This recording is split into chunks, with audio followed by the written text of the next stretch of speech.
Oremos.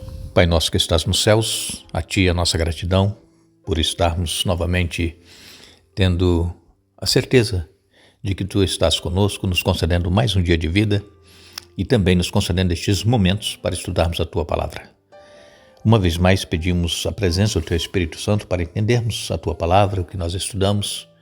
Sabemos que às vezes existem interpretações errôneas da Palavra de Deus, mas que o Teu Espírito Santo nos ilumine, nos ajude a entender.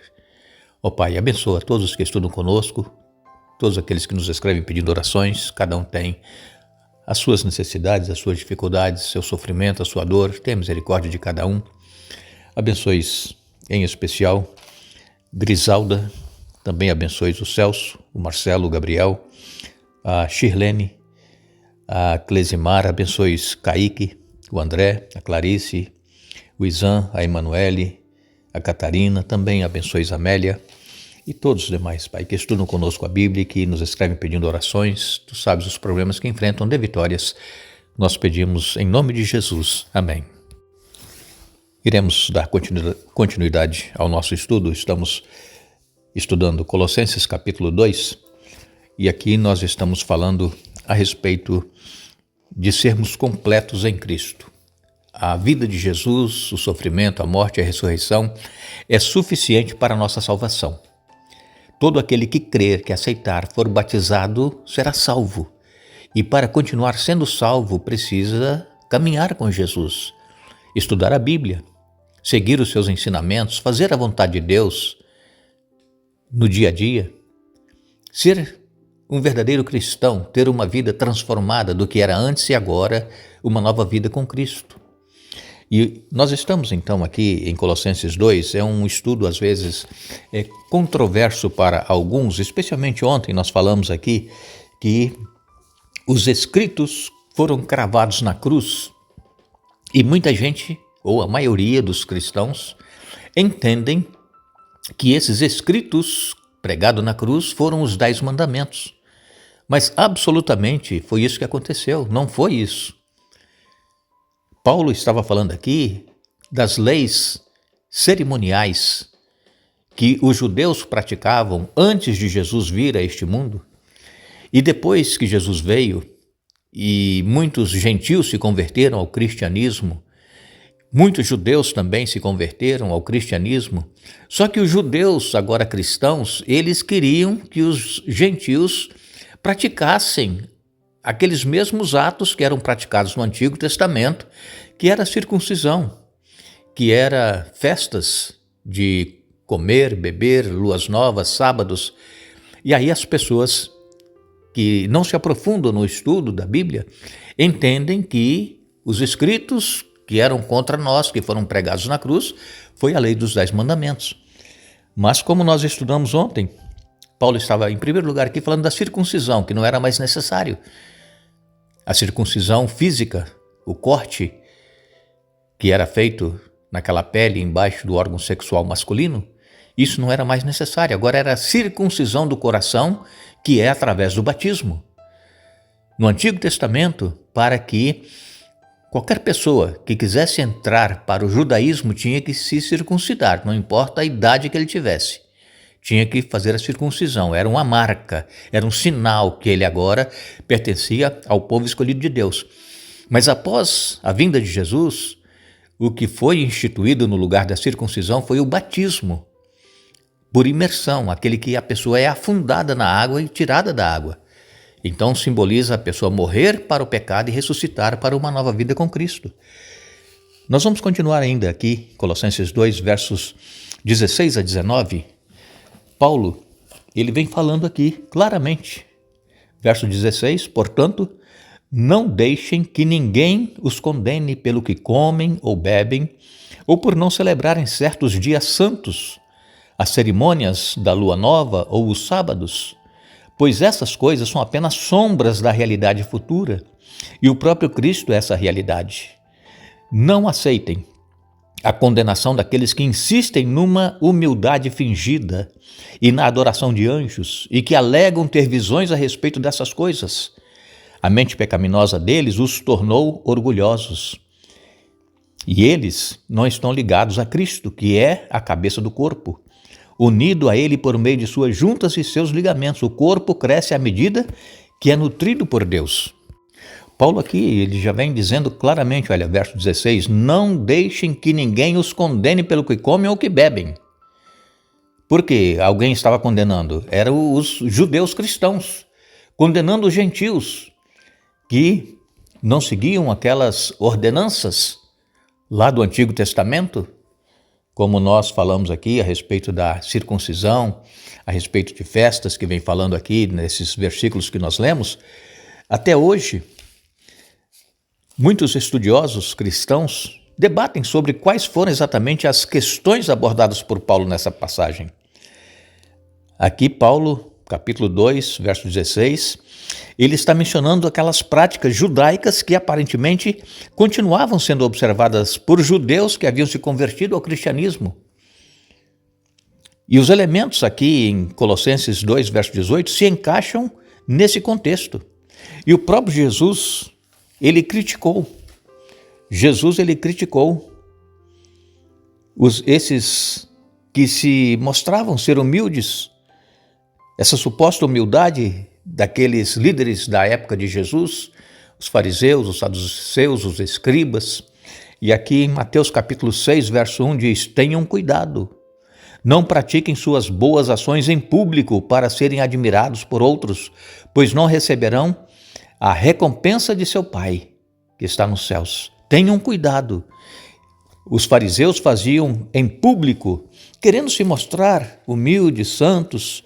Verso 5, Mateus capítulo 6, verso 5, quando vocês orarem, não sejam como os hipócritas que gostam de orar em público nas sinagogas e nas esquinas onde todos possam vê-los.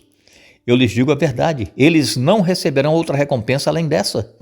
Jesus criticando a falsa humildade dos líderes. Verso 7, Mateus 6, 7 diz assim, ao orar, não repitam frases vazias sem parar, como fazem os gentios, eles acham que se repetirem as palavras várias vezes, suas orações serão respondidas.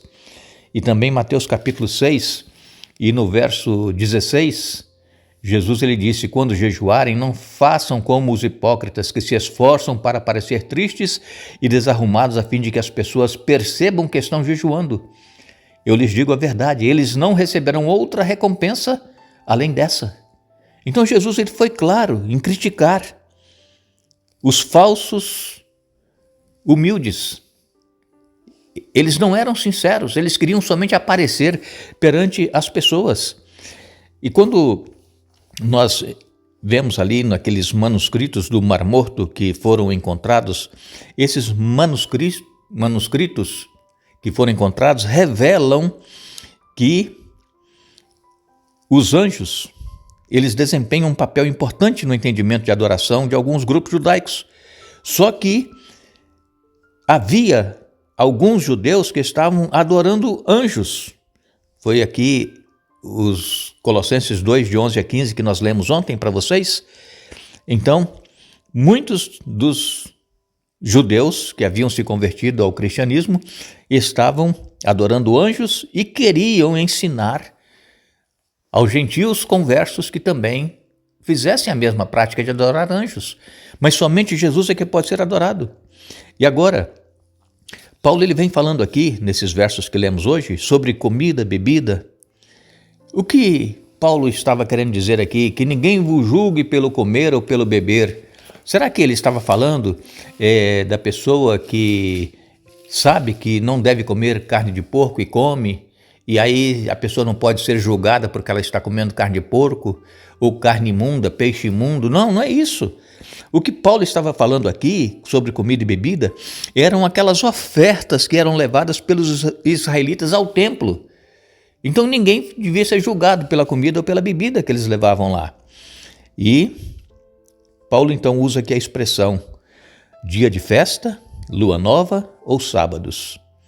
Aqui dá a entender que Paulo estava se referindo a Oséias, quando Oséias escreveu em Oséias capítulo 2 e no verso 11, acabarei com suas celebrações, com suas festas de lua nova e seus sábados, com todos os seus feriados. Oséias 2, verso 11. Então Paulo estava falando aqui das festas cerimoniais que haviam no povo judeu. Ninguém vos julgue pelo comer, pelo beber, pelas festas de lua nova, pelos sábados. Agora, essa mesma sequência de dias cerimoniais, festas de lua nova ou sábados, nós encontramos mencionado lá em Levítico, no Antigo Testamento. Vamos ver aqui o que é que Moisés escreveu? Levítico, capítulo 23, no verso 11. No dia depois do sábado, o sacerdote moverá o feixe para o alto diante do Senhor, para que seja aceito em favor de vocês. Aqui eles estavam celebrando o início da colheita no dia depois do sábado. Agora, o verso 24 de Levíticos 23 diz assim: dê as seguintes instruções ao povo de Israel. No primeiro dia do 7º mês, tenham um dia de descanso absoluto. Será uma reunião sagrada, uma celebração memorial, comemorada com toques de trombetas. No primeiro dia do 7º mês. Esse dia, primeiro dia do 7º mês, poderia cair numa quarta-feira, numa terça, numa sexta, não importa o dia da semana. Era um sábado cerimonial, era um sábado em que eles iam ter um descanso absoluto e seria uma reunião sagrada, uma celebração memorial, comemorada com toques de trombeta. Primeiro dia do 7º mês, não importa que dia da semana caísse, o sábado do 7º dia continuava. Por exemplo, se esse sábado cerimonial caísse numa quarta-feira, quando chegasse no sábado, o 7º dia da semana, eles iriam descansar novamente, porque era um princípio bíblico, princípio eterno de Deus, descansar no 7º dia da semana. Então, numa mesma semana, poderia haver 2 sábados, o cerimonial e o sábado, princípio eterno de Deus, o 7º dia da semana. E se esse primeiro dia do 7º mês caísse num sábado, também seria celebrado os 2 dias no mesmo dia, o sábado do princípio bíblico e também o sábado cerimonial. Então, precisamos então entender que havia leis cerimoniais e lei moral, que é a lei de Deus. A lei de Deus ela é eterna, ela não mudou e nunca vai mudar. E também aqui em Levítico, capítulo 23 e no verso 32, Paulo escreveu, melhor dizendo, Moisés escreveu: será um sábado de descanso absoluto para vocês, e nesse dia deverão se humilhar. O dia de descanso começará ao entardecer do 9º dia do mês e se estenderá até o entardecer do 10º dia. Então aqui mais um sábado cerimonial, que era o dia da expiação. Esse sábado era um descanso absoluto e ele começaria no entardecer do 9º dia do mês e se estenderia até o entardecer do 10º dia. É como hoje nós contamos os dias. Cada dia começa com o pôr do sol. Por exemplo, hoje é quarta-feira. Quando estiver chegando o pôr do sol, já começa a contar a quinta-feira. Só que o ser humano ele mudou, colocou para que o horário fosse contado a partir da meia-noite. Mas, biblicamente falando, o dia seguinte começa ao pôr do sol e vai até o pôr do sol do outro dia. Então, por exemplo, o 4º dia, o 5º dia, o 6º dia, e assim por diante. Então, tudo isso que Paulo falou aqui em Colossenses 2, versos 16 a 19, eram sombras das coisas que haveriam de vir e que se cumpriram em Jesus Cristo. Nunca pense que o sábado, 7º dia da semana, foi cravado na cruz, foi abolido e que não é mais necessário nós descansarmos nesse dia, como nos diz a palavra de Deus. O sábado ele permanece, a palavra de Deus permanece e ela jamais mudará. Que Deus nos abençoe, que Deus nos ajude a continuarmos buscando o entendimento na palavra de Deus e que o Espírito Santo nos dê o esclarecimento necessário que precisamos para viver aquilo que nós aprendemos. Que Deus abençoe a todos.